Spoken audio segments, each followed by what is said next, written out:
Welcome back to One Crack News, and this is just a blow. Stan Lee, we all know him for creating all the comic book characters, but he was a real life comic book character. Editor, producer, writer, whatever you want to say it. Stan was the guy. The imagination, the vision, the fun. He wanted to mostly entertain the kids, entertain the world, bring characters to life, ideas, and all the things that we're enjoying now, even as adults. And the kids who are just coming in now, without Stan, none of this moves. They tried to cut him out of Spider-Man and all these when they started making the films, and he had to sue to get in his his money, because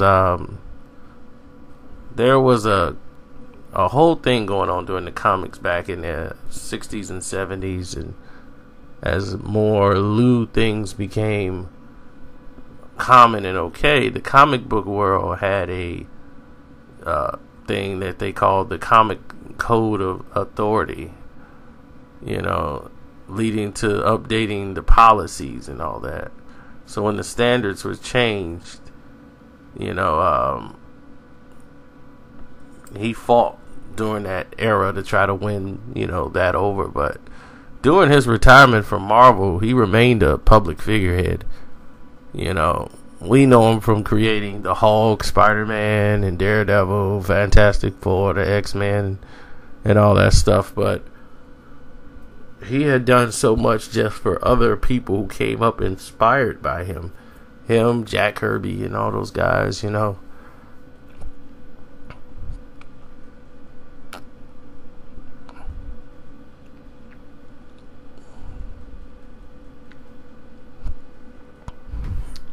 The way he would explain characters was kind of unique, It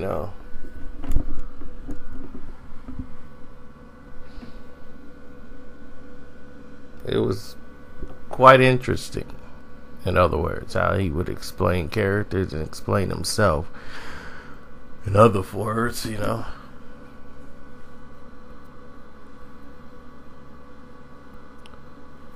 It's just a tough day. I'm probably going to talk about this on all three of my channels if I haven't already.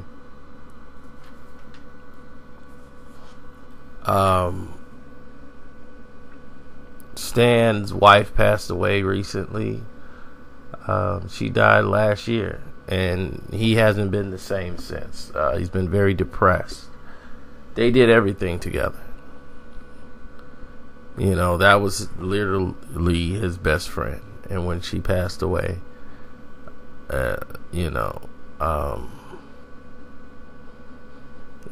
was still making appearances and doing his thing, and where he smiled and, shook hands with all these people, and he kept doing it because he wanted to remain in the public figure, and he was even in a DC. He did the voice for the DC Stan Lee character in the Teen Titans movie. That was really Stan Lee. So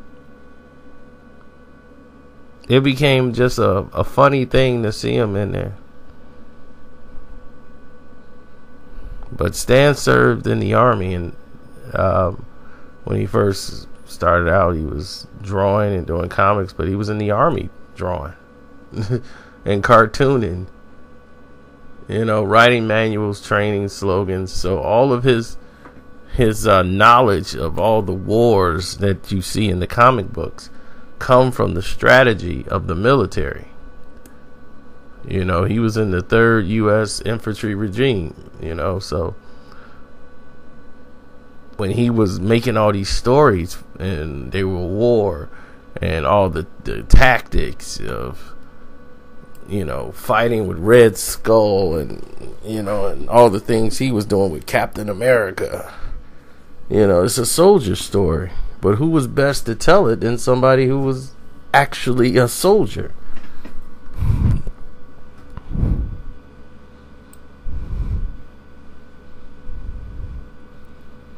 So, I mean, we can be on this forever, man, but I've met Stan Lee a couple of times, and I'm sick because back then there's no camera phones, It was camera phones. Y'all don't realize how new camera phones were. People were using disposable cameras in 2006, 2007. You guys really don't know how new and rare that is. But he would always be remembered and revered.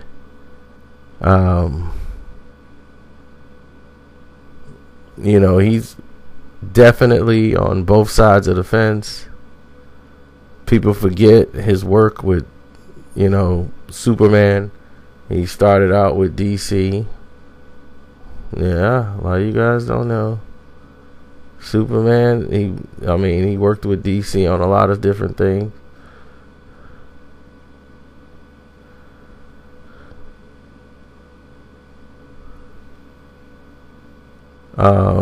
Worked with Marvel. Worked with them all.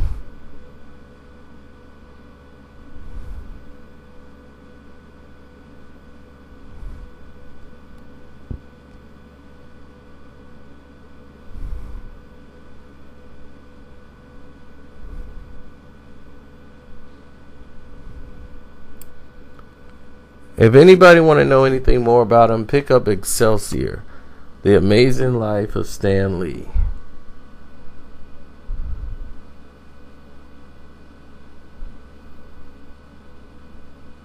That will help you probably get through a lot.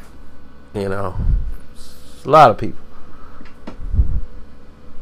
If you want to know something, the man behind the mask, rather, because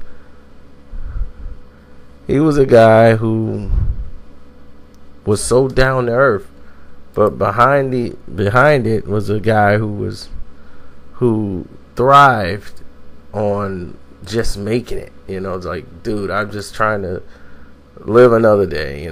Just a regular guy, and he becomes alive when he sees his work or his characters or anything. He became alive. He loved being at the premieres. He loved it. It gave him the sense of joy looking at everybody else and seeing all the people excited about the movies.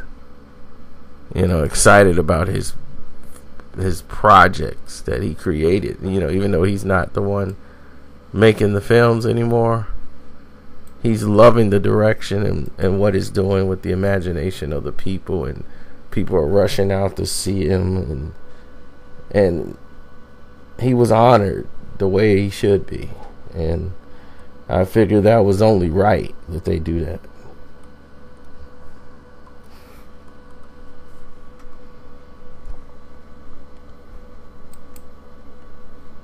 So Stan Lee's gone, leaving us at 95, but he's also leaving us a legacy to remember for the rest of our lives.